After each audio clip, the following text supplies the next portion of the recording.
뜻과 정성을 모아 하나님께 주일 저녁 예배 드리시겠습니다. 다 함께 묵도 드리시겠습니다. 하나님은 영이시니 예배하는 자가 영과 진리로 예배할지니라. 아멘. 찬송 369장 부르시겠습니다. 369장입니다.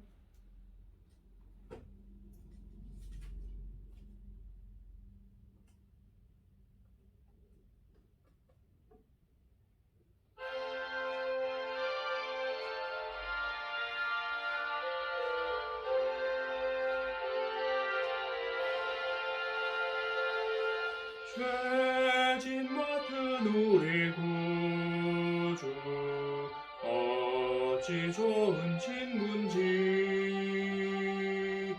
걱정 근심 무거운 짐 우리 주께 맡기세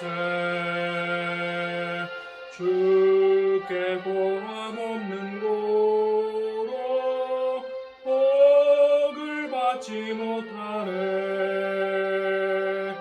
사람들이 어찌하여 아랠 줄을 모를까 시험 걱정 모든 괴로움 없는 사람 누군가 부질없이 낙심 말고 기도드려 아뢰세 이런 진실하신 친구 찾아볼 수 있을까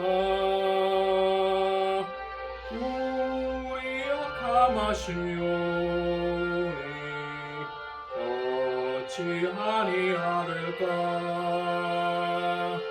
근심 걱정 무거운 짐 아니 진짜 누군가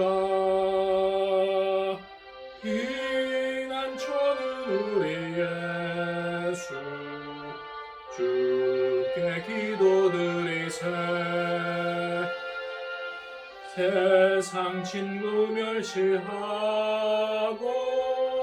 너를 조롱하여도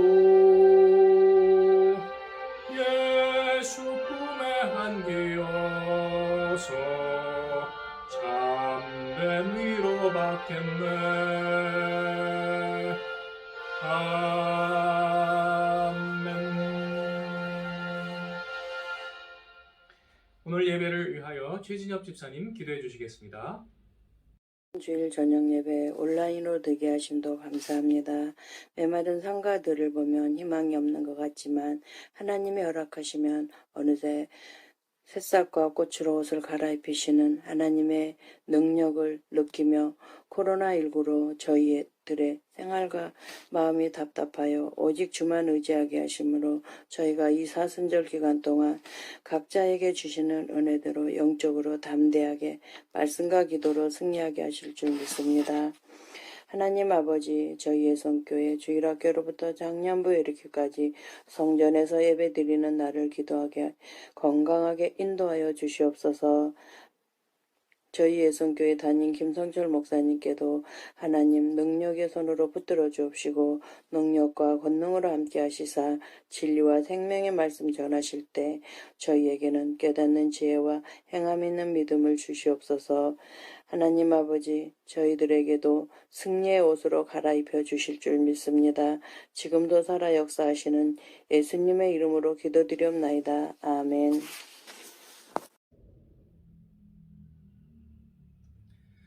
함께 나누실 하나님의 말씀은 베드로 후서 1장 5절로 7절입니다. 베드로 후서 1장 5절로 7절 다 찾으신 줄 알고 합독하시겠습니다. 그러므로 너희가 더욱 힘써 너희 믿음의 덕을, 덕의 지식을, 지식의 절제를, 절제의 인내를, 인내의 경건을, 경건의 형제 우애를, 형제 우애의 사랑을 더하라. 아멘. 기도하시겠습니다. 사랑과 은혜가 풍성하신 하나님, 이 시간도 성령 충만케 하시고 우리의 눈을 열어 진리를 보게 하시고 우리 갈 길을 밝히 보게 하여 주시옵소서. 우리 주 예수님의 이름으로 기도드리옵나이다. 아멘. 그리스도인이 된다는 것은 마귀와 영적 전쟁을 한다는 것을 의미합니다. 우리가 시대를 분별하는 그러한 영안을 가지고 마귀의 공격에 대하여 잘 싸우는 저와 여러분 되시기를 축원합니다. 앞으로 사상전이 여러 가지로 예상이 되고 있습니다. 물론 과거에도 있었고 지금도 있고 앞으로도 있을 것이지만은 그것을 우리가 조금 더 예측을 하면서 하나님 앞에 준비할 때 더 잘 싸울 수 있을 줄로 믿습니다. 예전에 있던 어둠과는 조금 다른 종류의 어둠의 그림자가 드리워지고 있습니다. 전에는 서로 싸웠던 어둠들이 이제는 서로 합세하여서 진리를 대적하는 그러한 양상을 보이고 있습니다. 오늘은 그 어둠의 실체는 무엇이며 또 우리는 어떻게 싸워야 할지에 대하여 생각해 보도록 하겠습니다. 오늘은 원론적인 부분만 짚고 다음에 여러 차례 나눠서 좀 더 구체적으로 이야기하도록 하겠습니다. 첫 번째, 악마는 광명의 천사로 위장합니다. 늘 그렇습니다. 위선적 구호를 즐겼습니다. 하나님의 용어를 자기의 용어처럼 도용을 합니다. 예를 들면 가장 흔한 것이 정의와 평화이지요. 그런데 마귀는 근거 없이 이러한 것들을 사용합니다. 화합과 평화를 강조하여 사람들을 미혹해 합니다. 앞으로 당분간 동서화합과 남북화합과 종교화합 등의 구호가 요란해질 것입니다. 다른 한편으로는 망국적인 쇄국주의와 민족주의 같은 부정적 집단주의가 바로 할 것입니다. 사실은 이것은 위에서 언급했던 화합과 모순되는 내용입니다. 우리가 안에서 화합했으면 밖에 있는 세계 여러 나라 사람들과도 화합을 해야 되잖아요. 그런데 그것이 서로 모순되게 적용이 되고 있습니다. 여기에 국뽕이라는 마약이 주입될 것입니다. 국뽕이라는 그러한 말들을 젊은 사람들이 씁니다. 국가에 그러한 허상을 사람들에게 심어줘서 마치 히로뽕을 주입하듯이 사람들을 취하게 만든다는 것입니다. 히틀러의 나치주의가 그 대표적인 예였지요. 그들의 아리안 민족 지상주의, 또 모든 악한 사람들을, 집단들을 보면 바로 이러한 사상을 가지고 이웃들을 배척하고 잔인하게 그들을 없애는 그러한 결과를 맞이했던 것을 볼 수 있습니다. 한국인 핏줄을 너무 강조하면 안 됩니다.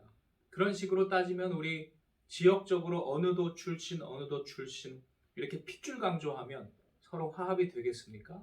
절대로 안 되지요. 그런데 유독 한국인이라는 것에 대해서는 무조건적인 그러한 강조가 앞으로 상당히 지속될 것입니다. 그렇게 되면 면죄부가 부여돼요. 어떤 일을 해도 한국인이면 무조건 잘했고 좋은 거고 다른 주위에 있는 그러한 다른 핏줄이면 무조건 잘못한 것이고 그것은 진리가 아닙니다. 구한말 조선이 왜 일본에 뒤처지고 또 망했습니까? 시대의 흐름을 그들이 읽지 못하고 이와 같은 수구 사상에 빠졌기 때문입니다. 무조건 빗장을 걸어 잠궜기 때문입니다. 그 결과는 어땠습니까? 참혹한 대가를 우리가 치러야 했습니다. 시대에 뒤처져서 발전의 기회를 우리가 놓쳤습니다. 그리하여 일본의 식민지가 되었습니다. 민족만이 아닙니다. 특정 인종을 절대시해서는 안 됩니다. 특정 성을 절대시해서는 안 됩니다. 특정 지역을 우상화해도 안 됩니다. 이 모든 것은 우상 숭배입니다. 타인을 폭력적으로 배척해서는 안 됩니다. 기독교는 바로 이러한 것에 저항하여 모든 사람을 평등하게 대하고 하나님의 형상으로 대하고 그들의 외모가 아닌 그들의 행실에 따라 그들을 평가하고 판단하자는 평등주의 운동이요 인권운동의 기초였던 것입니다. 앞으로 문화적인 세뇌와 오염이 확산될 것입니다. 앞으로 보세요. 방송과 신문 등에 여러 선동자들이 나올 것입니다. 그래서 순진한 사람들을 선동하고 이용할 것입니다. 사람들이 가지고 있는 정의감과 평화, 애호 정신을 악용할 것입니다.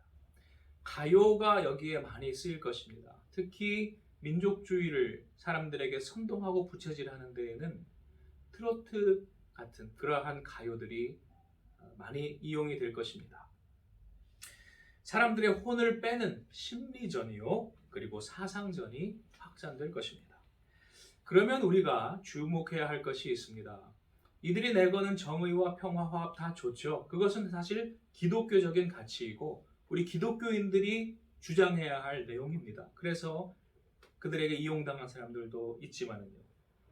근데 중요한 것은 무엇이냐면, 왜 악마가 나쁘냐면 이렇게 좋은 구호를 그들이 내걸고 뒤로는 나쁜 짓을 하기 때문입니다. 아주 아름다운 가면을 쓰지만 그 밑 뒤로는 아주 추악한 그러한 실체가 있기 때문입니다. 그 실체의 이름은 이기주의요, 기회주의입니다. 우리가 여기서는 오늘 노골적인 전통 기득권 계층을 이야기하지는 않겠습니다. 노골적인 전통적인 독재 세력들 이야기하지 않겠습니다. 북한의 김정일, 김정은 체제라든지 말할 가치도 없는 그러한 집단이니까요. 또 남한 내에서도 노골적으로 사람들이 알 수 있는 그러한 전통 기득권층 악인들은 이야기하지 않겠습니다.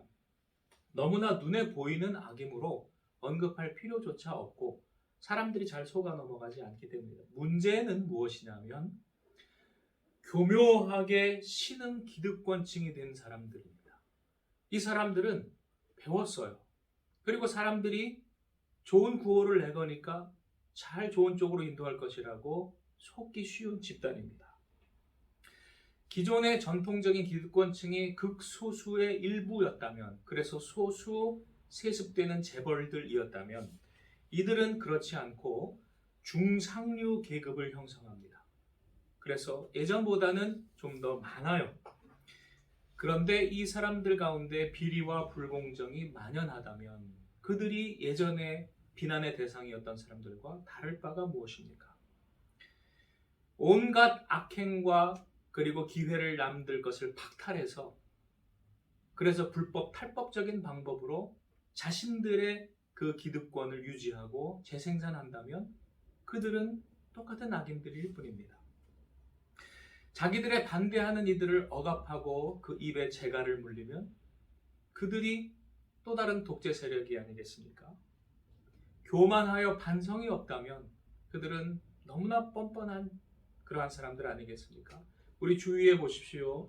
사람들을 분노케 하는 악행을 저지르고도 뻔뻔하게 그 책임을 다른 사람들에게 돌리고 악행을 지속하는 사람들이 있다면 그들이 정말로 나쁜 사람들입니다.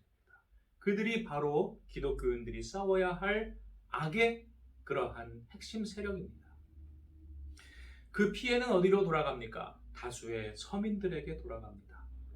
서민들 중에 실력이 있고 재능이 있어도 그 기회가 박탈되어 버린다면, 좋은 학교와 좋은 직장이 나쁜 방법으로 그들 기득권층에게 서로 대물림되어 돌아간다면 누가 피해를 봅니까? 힘없는, 백없는, 돈 없는 서민들이 피해를 봅니다.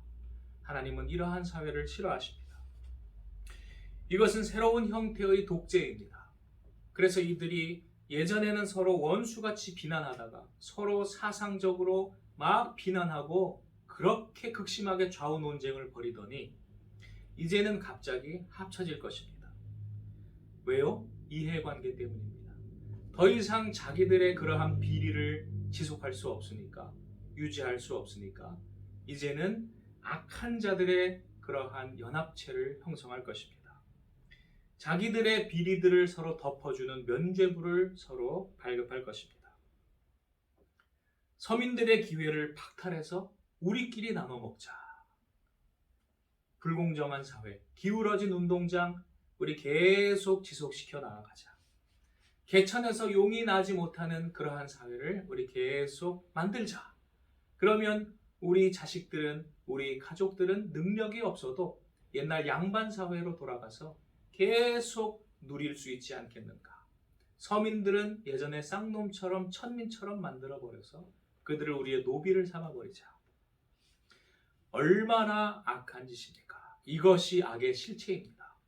우리는 이것을 깨닫고 우리 악과 싸워야 할 줄로 믿습니다.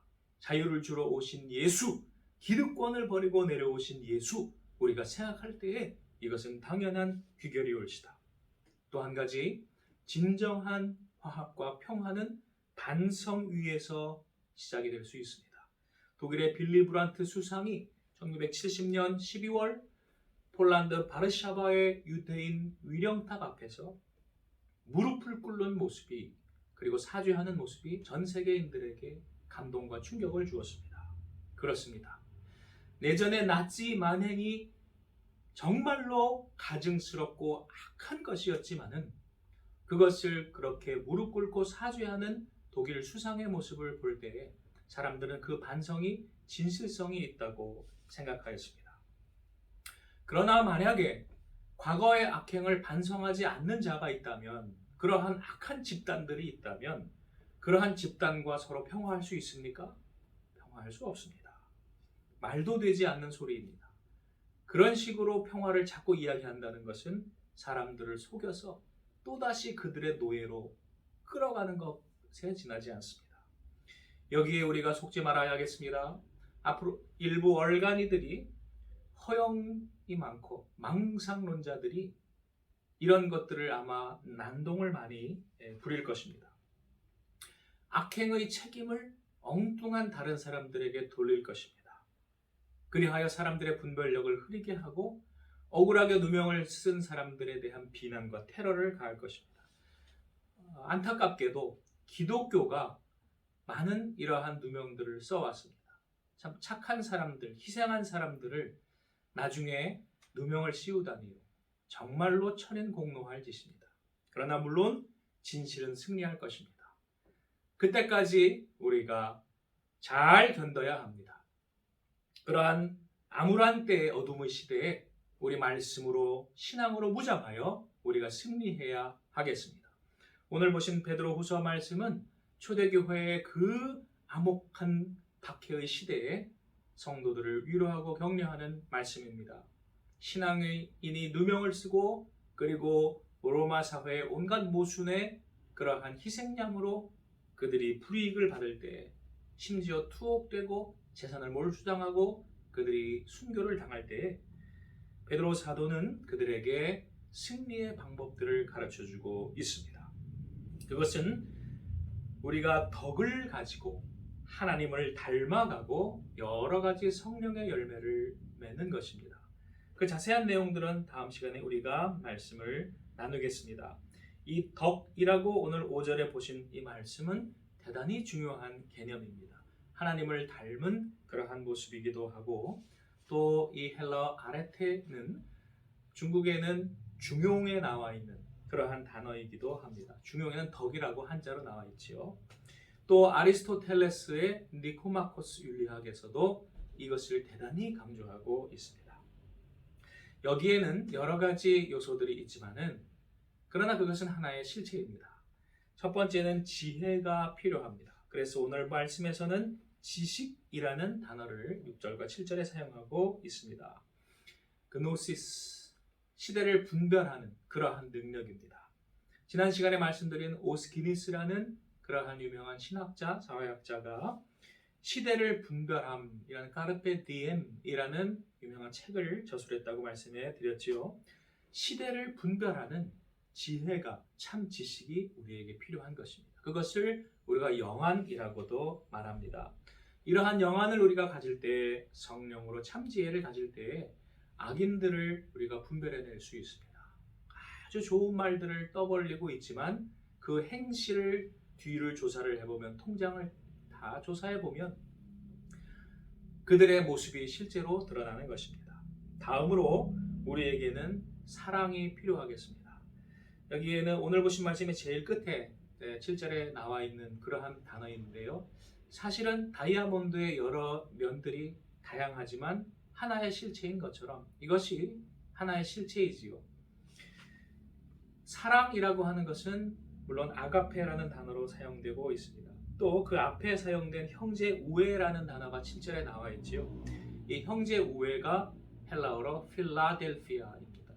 필 사랑이고요. 아델피아 형제를 사랑하는 것입니다. 그리고 자비와 용기가 필요합니다. 그들을 정말 긍휼히 여기는 마음이 있어야 되고 그들의 불이익을 위해서 우리가 진리를 이야기해 줄 수 있는 용기가 필요합니다. 북한에 있는 동포들을 우리가 왜 신경을 씁니까? 왜 그들이 죽어가는 것에 대해서 우리가 진실을 말해야 합니까? 그들을 긍휼히 여기고 또 그것을 말할 수 있는 용기가 있을 때에 가능합니다. 남한에 있는 약자들도 마찬가지입니다. 못 배우고 힘없고 돈 없고 권력이 없는 사람들 얼마나 많은 억울한 일들을 당하고 얼마나 많은 누명을 쓰고 그들이 정말 고통 가운데 살다가 죽어갑니까? 한국의 자살이 1위라고 하잖아요. 그 억울함 가운데 고통 가운데 죽어가는 사람들이 많다는 것입니다. 그러면 그들을 위해서 우리가 긍휼히 여기는 마음이 있을 때 그리고 용기를 가질 때에 진실을 이야기해 줄 수 있는 것입니다.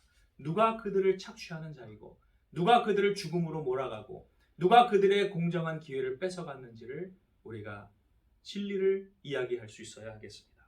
그리고 궁극적으로는 그들을 해방시켜야 합니다.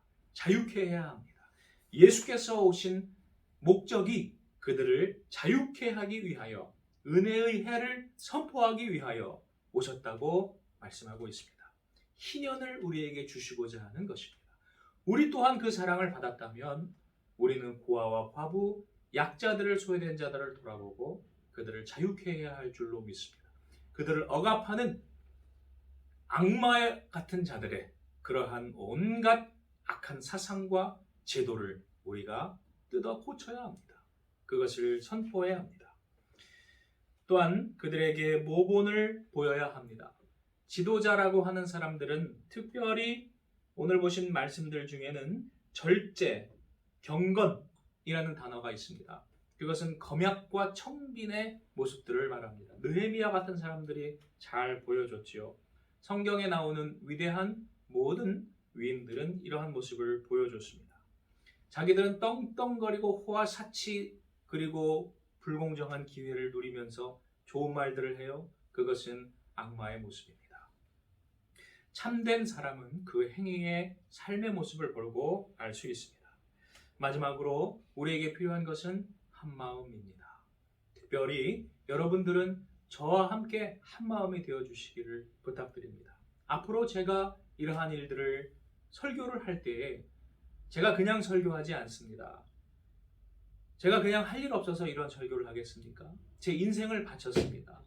그래서 수많은 고민을 하였습니다. 그리고 나서 제가 고민하고 고민해서 설교를 합니다. 여기에 한마음이 되어주시기를 부탁을 드립니다. 또 한 가지 함께 용기를 내십시다.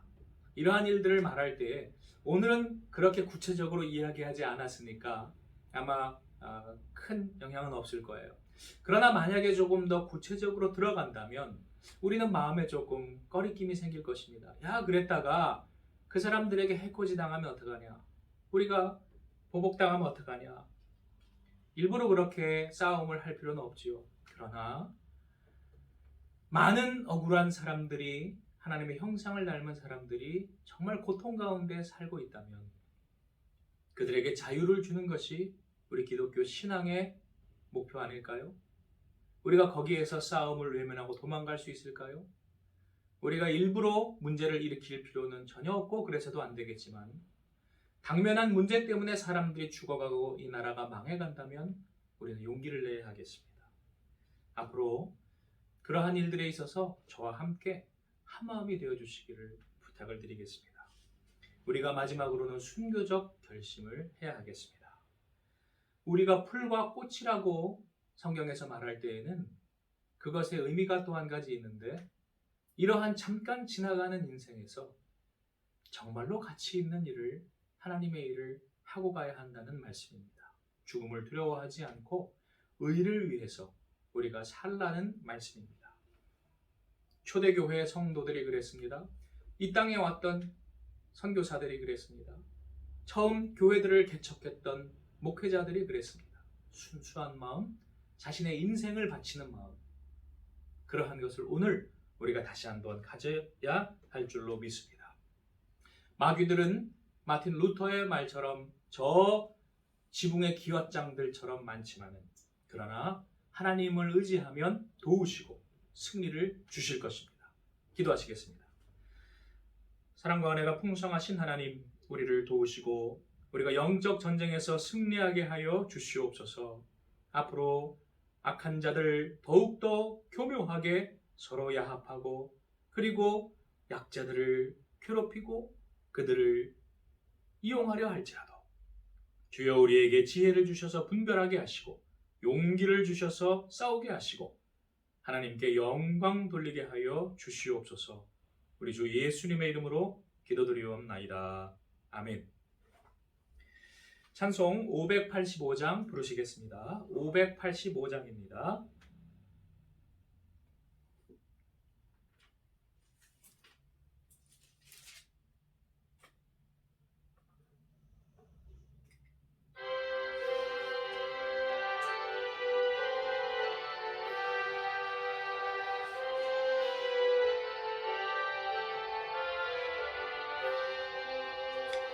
내 주는 강한 성이요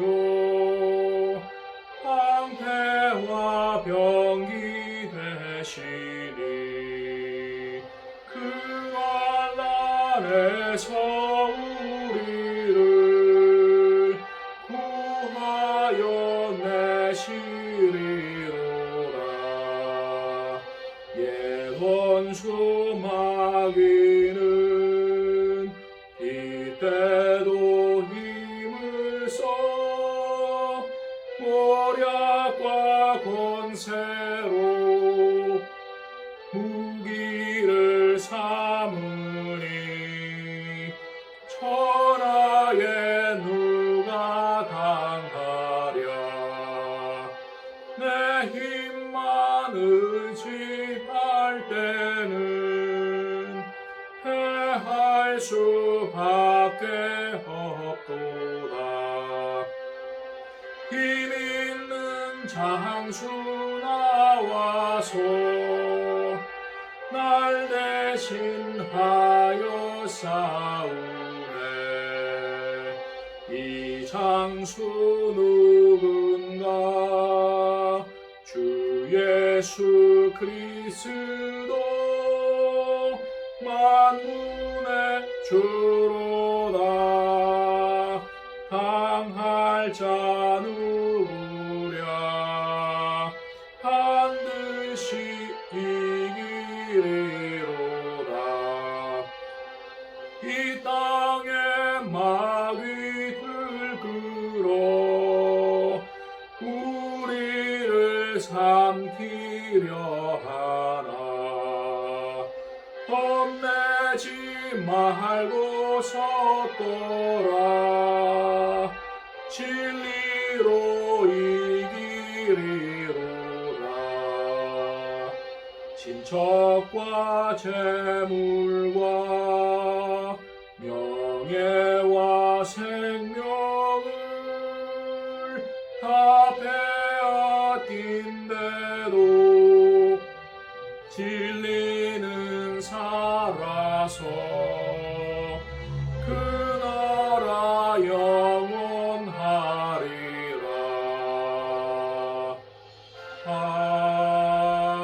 아멘.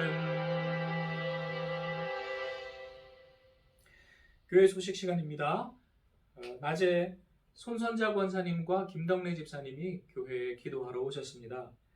참 예배를 사모하고 예배당을 사모하는 그러한 모습들이 보였습니다.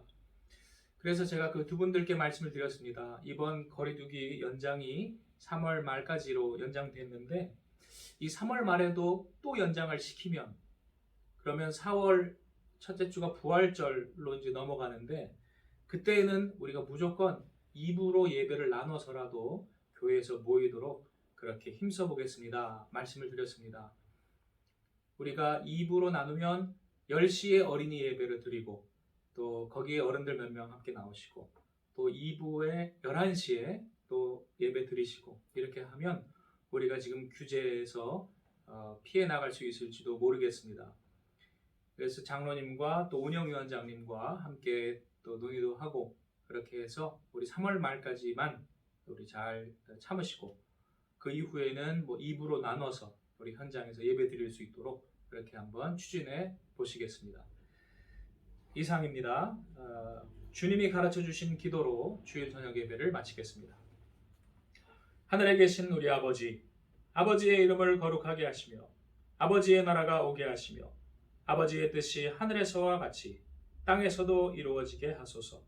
오늘 우리에게 일용할 양식을 주시고 우리가 우리에게 잘못한 사람을 용서하여 준 것 같이 우리 죄를 용서하여 주시고 우리를 시험에 빠지지 않게 하시고 악에서 구하소서.